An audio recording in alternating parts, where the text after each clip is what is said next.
Seguimos con más de Noticias Globovisión Internacionales. En este segundo segmento tenemos el gusto de recibir a Aribel Contreras, coordinadora de la Licenciatura de Negocios Globales de la Universidad Iberoamericana, que nos acompaña desde México. Aribel, un gusto recibirte, bienvenida.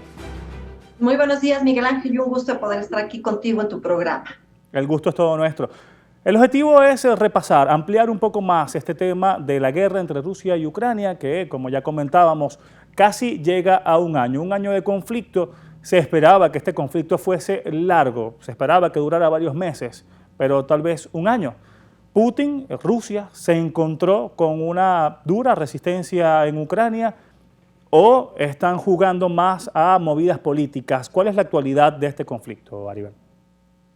A casi un año de este ataque a la soberanía del territorio ucraniano, estamos viendo que por un lado Vladimir Putin creía que su ofensiva militar iba a durar poco tiempo, pero el mundo también creía que ante las sanciones económicas impuestas por Occidente iba a contener el conflicto, pero nos equivocamos. Es decir, las dos perspectivas no se imaginaron que nos íbamos a enfrentar a esta gran cantidad de crisis que se ha detonado desde la crisis de refugiados, la crisis energética, la forma también en cómo esto ha impactado a una inflación y por lo tanto este ya casi año estamos viendo que en una guerra de por sí no hay ganadores, siempre va a haber perdedores, donde hay una gran violación al derecho internacional y por lo tanto se pone sobre la mesa ¿qué más viene, no? O sea, este año 2023, pues no es el mejor escenario, aunado a las ya de por sí confrontaciones económicas que prevalecían desde antes de la guerra,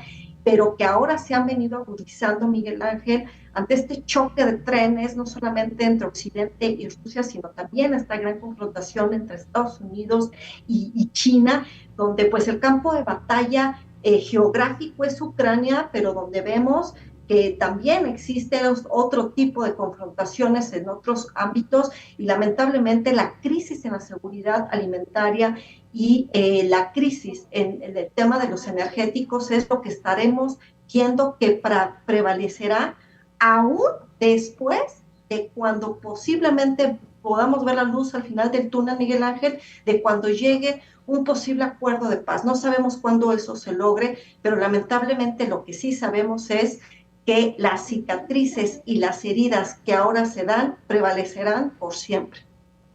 Sí, más allá de alcanzar un acuerdo pronto, son estas cicatrices y estas consecuencias que se van a prolongar en el tiempo. Importante destacar también en esta situación que ocurrió el fin de semana, el ataque de fuerzas rusas a un edificio civil que hasta ahora cobra la vida de 44 personas. Como esto, ya se han reportado otros ataques también a instituciones, a escuelas, a iglesias. ¿Puede constituir esto, se puede catalogar como crímenes de guerra? Me encanta tu pregunta, Miguel Ángel, porque vemos que desde el día uno se ha venido poniendo a la atención internacional de que esto se abra una investigación y se denomine como crímenes de guerra. Sin embargo, hay que compartirle a tu auditorio información elemental que considero. Por un lado, esto lo tiene que determinar, de acuerdo al Estatuto de Roma, la Corte Penal Internacional, cuya sede se encuentra en La Haya. Es a esta institución que le compete determinar qué sí y qué no es crimen de guerra.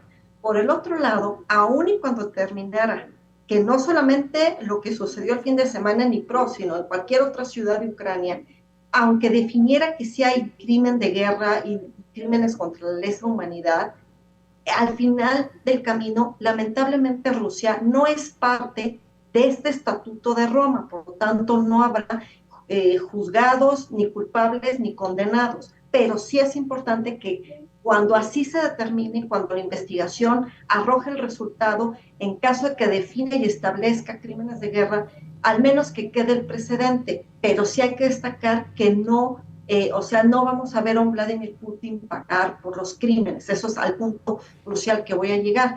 Porque en las guerras también hay reglas de juego. Entonces, cuando se viola el derecho internacional, los acuerdos, los tratados relacionados a la guerra, en este escenario y en este conflicto hemos visto que Rusia viola el derecho internacional humanitario al atacar a civiles, al atacar a hospitales, escuelas, a viviendas, como fue este escenario terrible que vimos el fin de semana. Entonces, en estas reglas del juego, a pesar de una guerra, lo que hemos visto de manera clara es que desde el día uno se ha estado violando estas reglas de guerra. Entonces, seguramente se definirá en un futuro que sí hay crímenes de guerra, pero más allá de que nosotros como sociedad creamos que sí hay, existe una institución que lo va a determinar y, ojo, que así como se juzga en este sentido lo que sucede en Ucrania, también tendría que juzgarse lo que ha sucedido en otras latitudes que involucran a más países actores,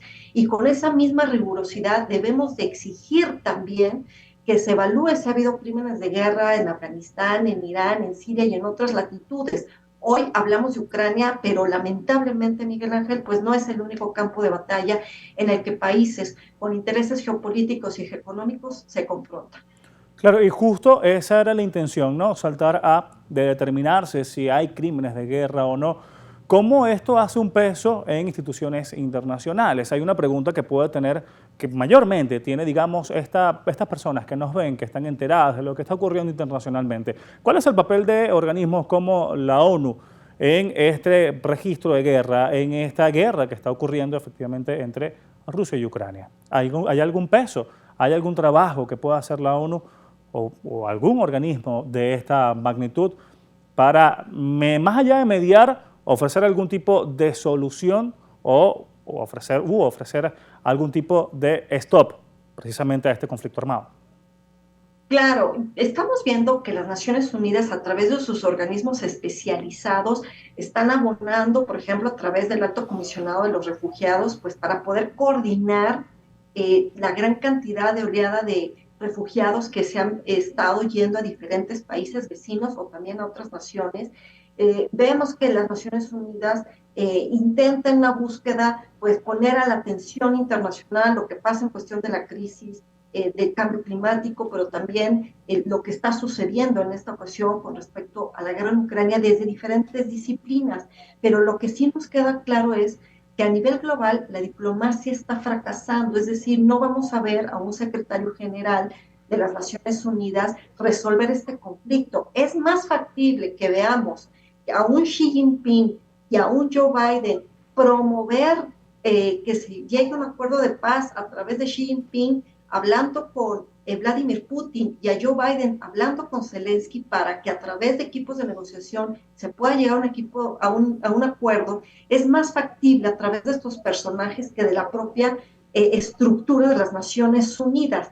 Estamos viendo que las Naciones Unidas hoy lo que menos tienen de paraguas es preservar la paz y la seguridad internacional. No como, no como se concibió desde 1945 con el fin de la Segunda Guerra Mundial, sino que ahora le apuesta a construir la paz desde combatir la hambruna, desde 17 Objetivos de Desarrollo Sostenible, desde muchas perspectivas, pero en este conflicto en especial no estaremos viendo a las Naciones Unidas teniendo un rol preponderante, pero sí estaremos viendo a diversos organismos multilaterales como el Banco Mundial, el Fondo Monetario Internacional, que hablen y que pongan sobre la mesa en la discusión global las consecuencias y el impacto económico derivado y ocasionado por este ataque. Entonces, ahí es donde entran todos los actores gubernamentales, pero también no gubernamentales como las ONGs, donde ponen a nuestra atención, Miguel Ángel, cómo es que una guerra impacta a nivel mundial, cómo es que esta interdependencia económica que vivimos en un mundo hiperconectado, es inevitable que entonces estemos viendo estas terribles consecuencias, no solamente en el ámbito económico, sino político y social, por una guerra. Pero, sin duda, veo muy difícil que a un organismo como las Naciones Unidas pueda dar una avanzada más allá de lo que ha hecho con el acuerdo de los granos que entró en vigor el 1 de agosto del año pasado, donde abona también Turquía como país mediador. Veo muy difícil que la ONU pueda avanzar. Avanza en otros ámbitos, avanza en Claro, otras esferas, pero en concreto es complicado. Creo yo claro. que será el esfuerzo de otros países, Sí, Miguel Ángel. es un conflicto que abarca precisamente potencias de Occidente con potencias de Oriente y entonces, en resumen de lo que nos decías, Aribel, es más factible que por allí se vea una solución. Aribel Contreras, coordinadora de la Licenciatura de Negocios Globales de la Universidad Iberoamericana, nos acompaña desde México. Aribel, muchísimas gracias, ha sido un placer tenerte con nosotros en Noticias Globovisión Internacionales y tu valioso aporte. El gusto es mío. Feliz inicio de semana y un buen día. Hasta pronto y gracias. Igualmente, que estés muy bien.